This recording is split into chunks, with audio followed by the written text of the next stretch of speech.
Meet the 2022 Vilcek Foundation Prize winners, Spanish-born flamenco dancer Soledad Berrio, Swiss-born Haitian choreographer of club dance Tatiana Desarduen, Brazilian tap dance artist Leonardo Sandoval, and contemporary dancer and educator Tamisha Guy from Trinidad.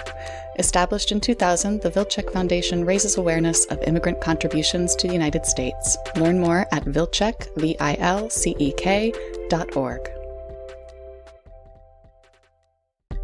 The Ruth Page School of Dance at the Ruth Page Center for the Arts provides the highest level of training to young dancers and professionals. Audition now for the school's International Dance Experience, a 4-week summer intensive featuring teaching artists from all over the world. For more information, visit ruthpage.org.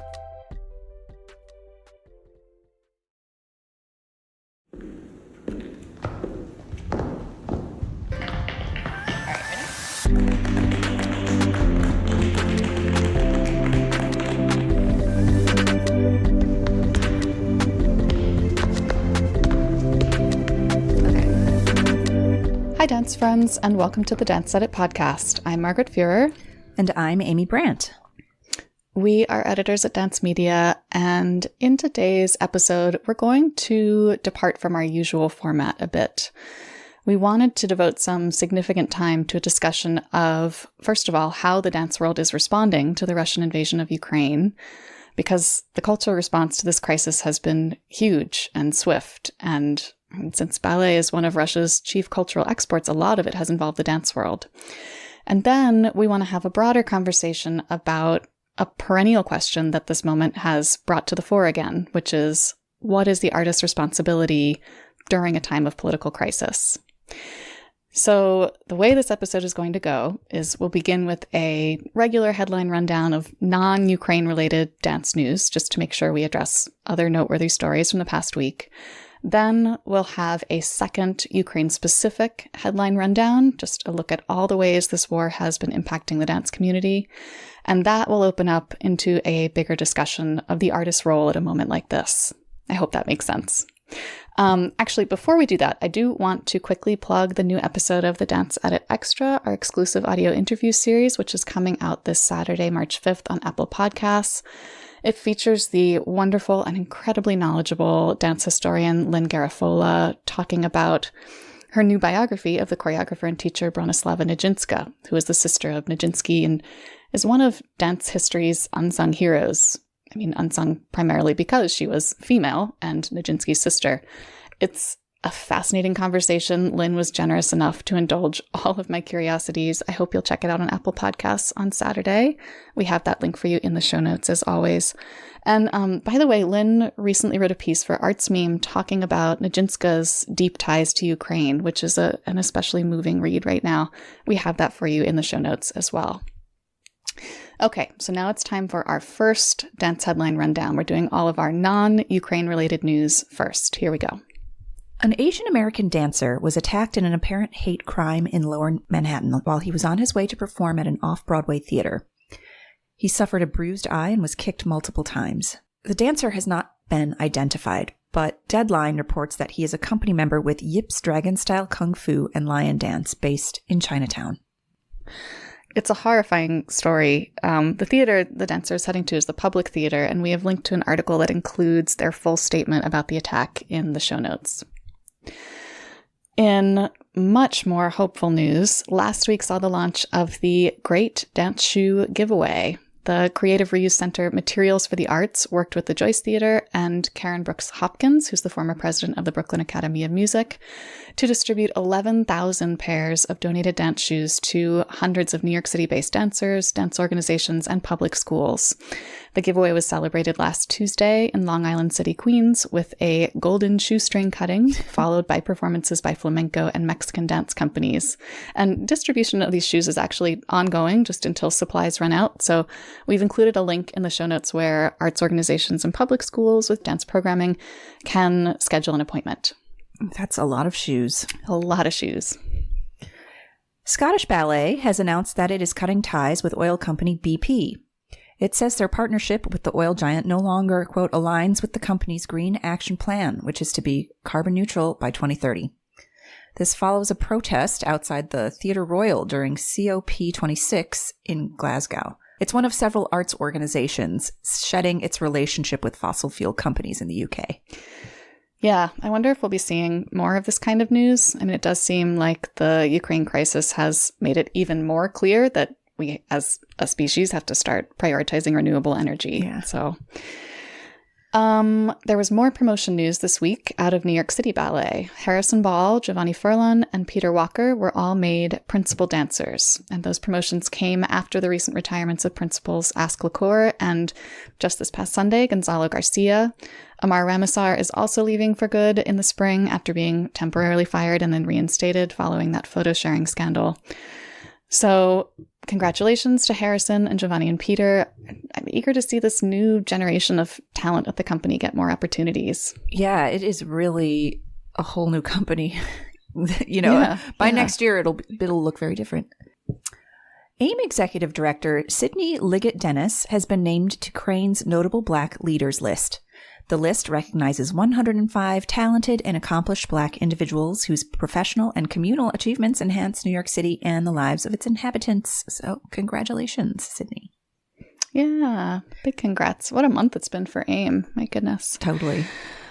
The new family dance competition series, Come Dance With Me, has set a premiere date. Created and executive produced by LL Cool J and Chris O'Donnell, and featuring a judging panel that includes Jenna Dewan, Dexter Mayfield, and Trisha Miranda, which, my gosh, what a team. The show will debut on CBS on Friday, April 15th. And it's a show that follows young, talented dancers as they compete alongside their untrained family members, which I'm all in for this show. I mean, especially with that judging panel. I feel like this is something that started during the pandemic. Like, I feel like I saw so many TikTok videos of, kids and their families putting on amateur dance hour and stuff like that. Anyway. Yeah. The 15-year-old on TikTok discovering that whenever they put their mom in the video went viral. Yeah. I'd be excited to see it. The Brooklyn Academy of Music has announced its spring season.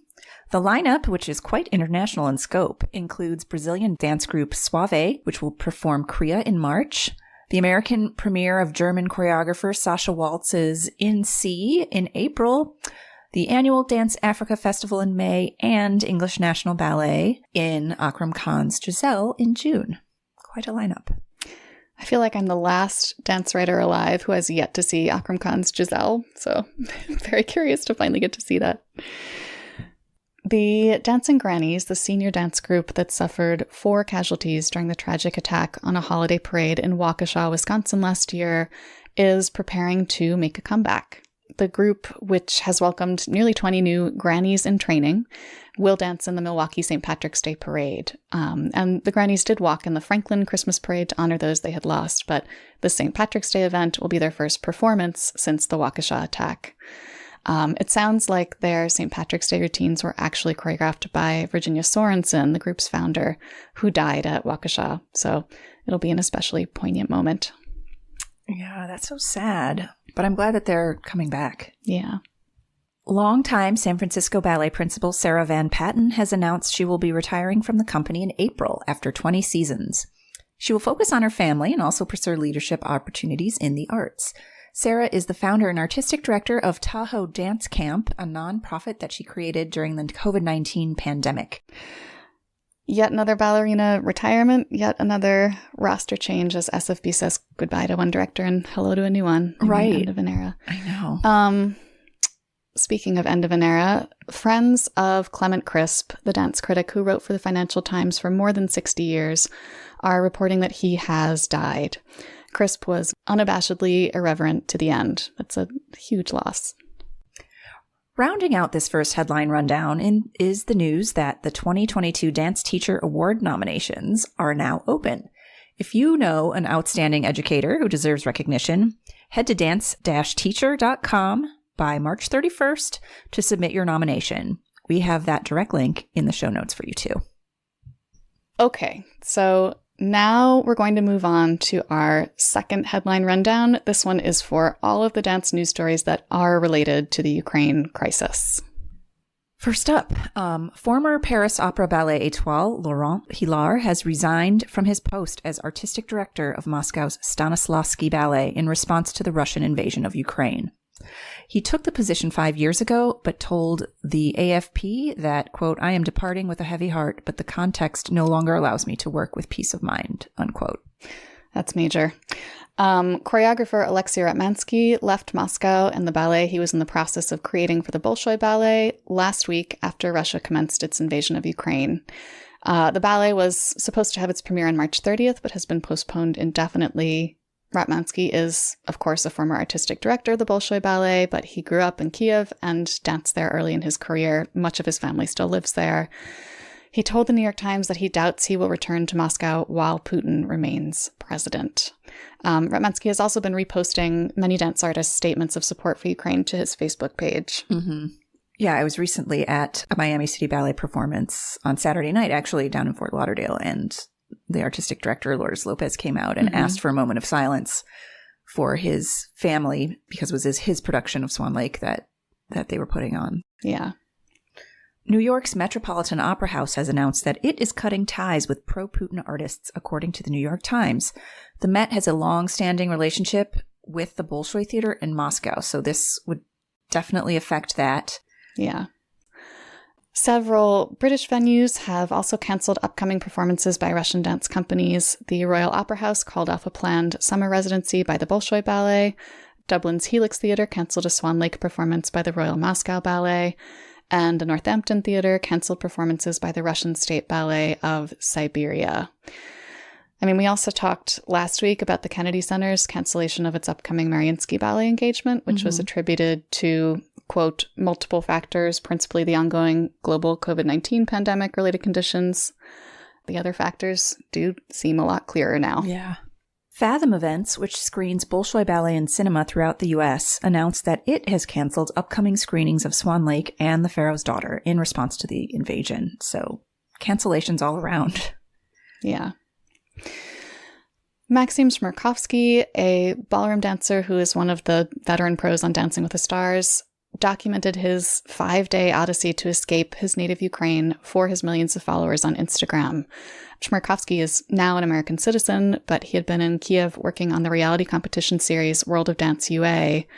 And over the past week, his near-daily dispatches depicted a harrowing journey. He noted that he had witnessed Russian attacks on civilians.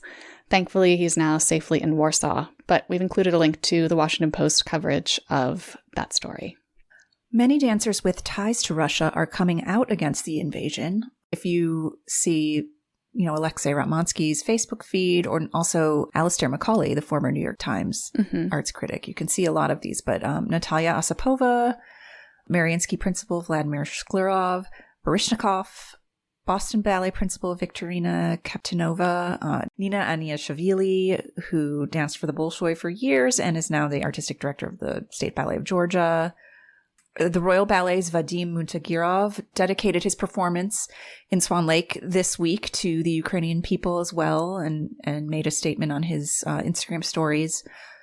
Diana Vishneva made a statement. It's been interesting to see who's come forward.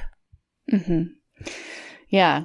So opening the discussion out a little bit now, I mean, as you just heard, many dancers have been speaking out against the invasion. Some artists have also remained silent. And so we wanted to talk about what is expected of dance world stars in times like these, especially those stars who do have ties to Russia or Ukraine and so might be considered more directly related to this conflict. Because it's true that culture has immense power. The words of cultural luminaries can have a profound impact. And we've become used to hearing from a lot of these big dance names regularly thanks to social media. But some artists usually try to remain outside of politics. And it's also true that this is a scenario in which speaking out might have severe repercussions for artists with family members or friends who are still living in Russia. So what is the artist's responsibility at this kind of juncture? It's such a complicated question. I know. And it's been really, you look at the Instagram profiles of some dancers in Russia who are very well-known, very famous pop culture celebrity. And, I've seen a sudden halt to posts starting, 6 or 7 days ago. which makes you wonder. It's unusual. Mm-hmm. And what does that mean? And what pressures are they facing? Yeah. Mm-hmm. I mean, it does seem that many of the celebrities we've been hearing from, the ballet world celebrities in particular, are dancers who either are Russian or have danced in Russia, but are now performing elsewhere. They have sort of an international presence. They're not currently in the country. They have more freedom maybe to speak out. And I'm so grateful to them for doing that. I do think that it has a huge, huge impact on this community. I think there's also this sense that, yes, art has real power, dance has real power, but there's also a feeling of hopelessness because expressing solidarity with Ukraine, beyond doing that, what can a dancer do? Like, when do you hit the limitations of art's abilities? That's a really difficult thing to reckon with. There's an article in the Philadelphia Inquirer this week that interviews two dancers at the Philadelphia Ballet, Oksana Maslova and Alexei Babayov. And Oksana is Ukrainian, Alexei is Russian. They're close friends, their families are friends. And she talks about that, about, art can only go so far. It's not going to save a missile crashing into the building of where my family lives, I just want to read that quote because it absolutely gutted me. Mm-hmm. She said, "The art can help people to be more kind, more thoughtful. The art could change the way you act as a person, but the art cannot save my mom from the bomb that is falling right now. I was thinking, how can I help? I cannot. The art cannot help in this way now." It makes you want to weep. It does. And I know we're talking a lot about Russian dancers, but I think, there are a lot of Ukrainian dancers, I think we should acknowledge, who are tirelessly putting out information, because there's a lot of misinformation, I hear, happening, as well about this war. English National Ballet's Katya Kunikova, I've been following her. She's Ukrainian, and she's been posting a lot of, information, news clips, where to donate, organizations. The company was in Chicago last weekend on tour, and she posted pictures from a demonstration in Chicago's Ukrainian village, protesting the war. And it's so they're doing she's doing what she can, through her platform, and spreading awareness and calling for solidarity. And I think at this point, that's kind of all you can do. Yeah. What really struck me about that Philly Inquirer story was this idea that the spell of art had been broken. Like the two dancers talking about how this tragedy is so all-consuming that they can no longer find real refuge from it in the dance studio, which was formerly a place of solace for them.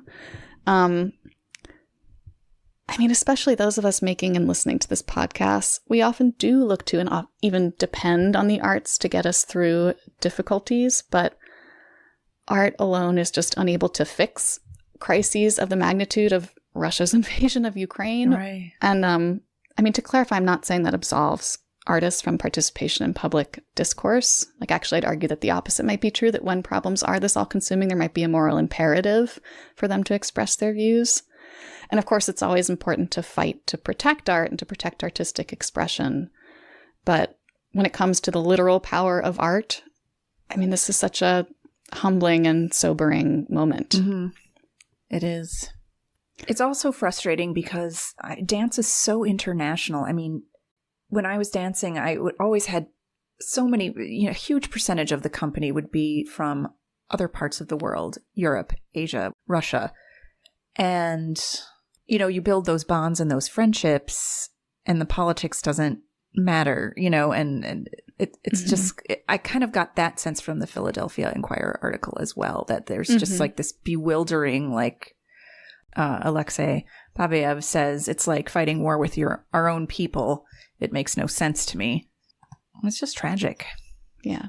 That is one example of how, of the power of art to transcend politics, which is worth thinking about. That is one way that art can be used to fight division in a meaningful way. Right. The dancers at the Ukrainian National Ballet are in complete and utter limbo. Their theater is closed. They are not rehearsing. They don't know when they will dance again at this point. So when you see all these solidarity statements and everything, it's wonderful. But we still have to remember that there is there are artists in that country whose lives have been completely turned upside down and whose lives are in danger. Mm-hmm. That's a really somber note to end on, but we have a lot of links in the show notes to help you learn more about how the dance world is responding to the Russian invasion of Ukraine. We hope you'll seek those stories out. All right, that's it for us this week. Thanks everyone for joining us. We will be back next week for more discussion of the news that's moving the dance world. Keep learning, keep advocating, and keep dancing. Bye, everyone.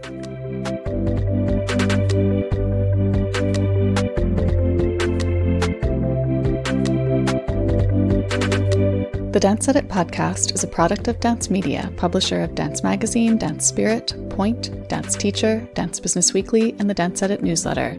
Our hosts are Amy Brandt, Courtney Escoyne, Margaret Fuhrer, and Lydia Murray. Our music is by Celestine, with special thanks to Broadway Dance Center for helping us record those footfall sounds. Find out more about the Dance Edit and subscribe to our daily newsletter at thedanceedit.com.